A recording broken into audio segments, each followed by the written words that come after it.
then we begin the program. Sitting right across from me here is Elise Stefanik, the congresswoman from New York, the 21st District in the Empire State.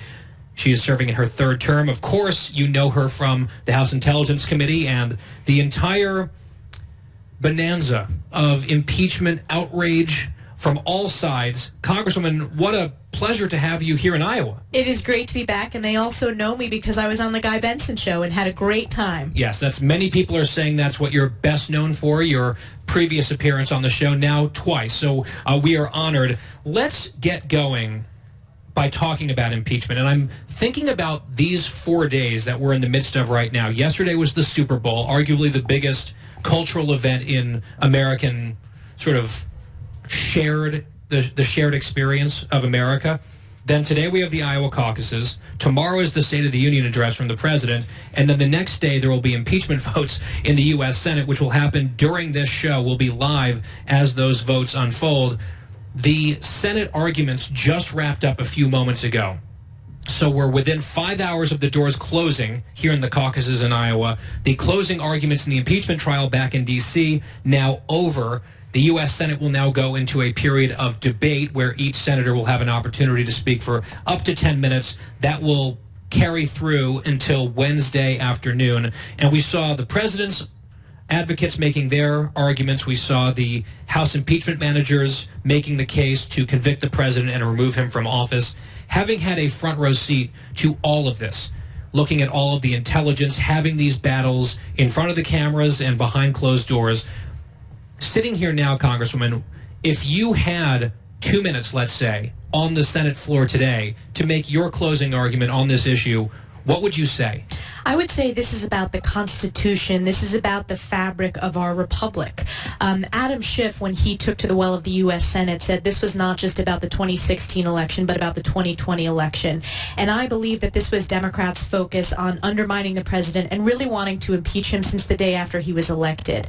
I think the president's team did a great job laying out the facts. And the key facts for me, as I looked at all of the depositions, I was in the majority of them. I've read every single word of testimony that Adam Schiff conducted on the House side, is the fact is Ukraine got lethal security assistance 19 days before the end of the fiscal year, and it was more security assistance than during the Obama administration.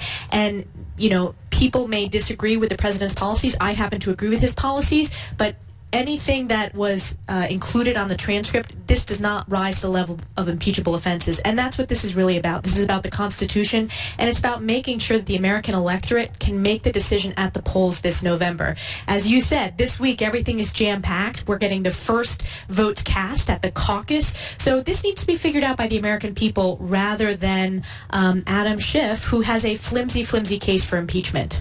One of the big arguments that everyone had over the last week involved John Bolton, the former national security advisor, and his potential testimony. Evidently, there's a book coming out where he's going to, more or less, it seems, close the circle on at least an attempted quid pro quo from the president. And the Democrats in the Senate said, well, we must hear from him. This is crucial. Republicans said, no, this is not our job in the Senate to hear from someone that the Democrats didn't even bother to subpoena on the House side before they tossed over the transom the impeachment articles to the U.S. Senate. I was very sympathetic to the Republican argument, saying it's not the Senate's job to clean up after the House, and I agree that the House did a shoddy, rushed job for political reasons. But I also believe that Bolton and what he knows is valuable and pertinent. So I guess my question is, because you're in the House and not in the Senate, setting aside the Republican argument in the Senate, do you think that John Bolton should have been subpoenaed by Adam Schiff? Do you think his testimony before your committee would have been valuable had the Democrats bothered to pursue it? Yeah, certainly. I think that the more you hear from witnesses, I think that's where you get the facts. That was a decision made by Adam Schiff not to subpoena John Bolton and also to withdraw subpoenas of other individuals. They did not let that play out in the courts, and it's the House's job to do the investigation. The Senate functions as a jury with the evidence presented. So I do think the precedent argument was very important because it would set a precedent for future impeachment hearings. And Adam Schiff did not go according to the Clinton and Nixon impeachment process. The other thing I want to comment, though, on Guy is it was not surprising to me that there was a bombshell New York Times article at the moment when it was essentially published. We saw during the House depositions that every single day there were strategic leaks and media manipulation from the House Democrats. We still don't know what is exactly in the manuscript. And I get asked, not by you, but other reporters, well, the manuscript says this. And I'll say to them, no, this is third-hand reporting in the New York Times. So I think the senators made the right decision to move on, get this behind them, and again, let the American people decide at the polls this November. I saw Senator Lamar Alexander on Meet the Press yesterday, and we'll play some of his audio later in the show, and he made the argument, which is basically where I am, which is this was not a perfect phone call. The president did act inappropriately in his estimation in a number of ways, but then you have to make the decision, okay, if there was presidential malfeasance, abuse of office, impropriety, whatever word you want to use, does that conduct rise to the level of first impeaching a president and then second, even more significantly, removing him from office as we are now 9 months away from a general election? And he said no. He said the damage to our polity, to our politics, would be far worse with a purely partisan impeachment and removal process when the American people would have that choice before us taken away from us just by members of the Congress. I wonder what you make of that part of the argument, specifically with the election coming up. And he said the impeachment articles that the Democrats passed in the House would have barred President Trump from holding office again. It would have taken all of this 100% out of the hands of voters, which I know a lot of Republicans suggest was sort of the point, because they're nervous about 2020 on the other side. Well, I think Senator Alexander, he's deeply respected, and he takes his job very seriously as a United States Senator, and I respect his decision. Again, I think this should be determined by the American people. But when it comes to the transcript of the call with Ukraine, first of all, we don't have a lot of transcripts to judge it against because it's so rare for a transcript to be released. I think that actually sets a very bad precedent for future conversations between heads of states. I think the president made the right decision in releasing the transcript. And what I've said is, look, this president communicates in non-traditional ways. He sounds like himself when you read the transcript. But when it comes to this question of whether there was an investigation into the Bidens, there was no investigation into the Bidens. That's a key fact. And to have concerns about potential corruption, this president is required by law to ensure that our taxpayer dollars aren't going to corrupt entities in the National Defense Authorization Act, which I helped write and voted for. Sure. And last point on this, I want to move on to a couple other topics.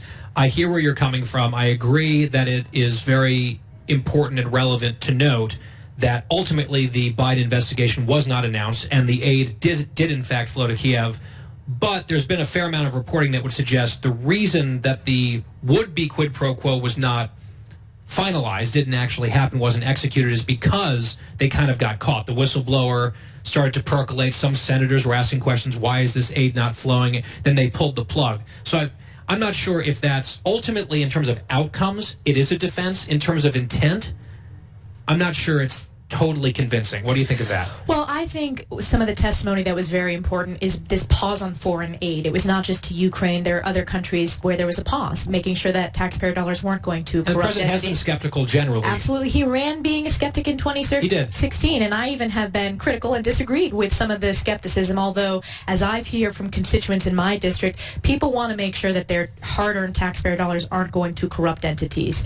I think there are going to be significant consequences to how partisan this impeachment was. It's been very divisive across the country. I was in my district this past weekend, and people are paying close attention. They are not happy with how Adam Schiff and Nancy Pelosi pursued a partisan impeachment and have not been forthcoming with the American people. And she said you can't have a partisan impeachment process or it's not legitimate, and then that's exactly what we got. And if they cared so much about hearing from the witnesses, she withheld the articles for 3 weeks.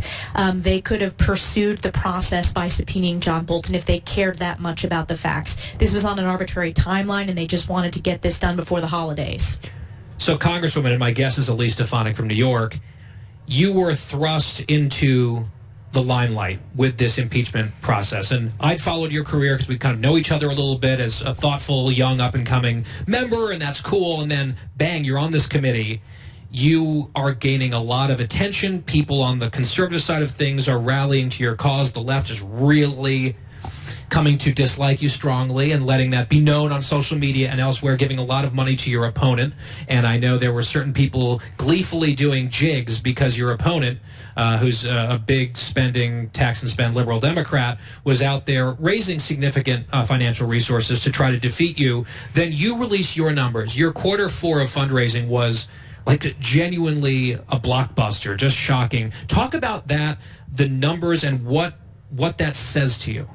It says that my constituents and the American people support my focus on the Constitution and the truth. And any amount of Hollywood money that flows into my district, the American people are going to fight back. And my district knows that I work on their behalf every single day. It's important for the listeners to note that the money that was raised by my far-left opponent was off of the hashtag Trashy Stefanik.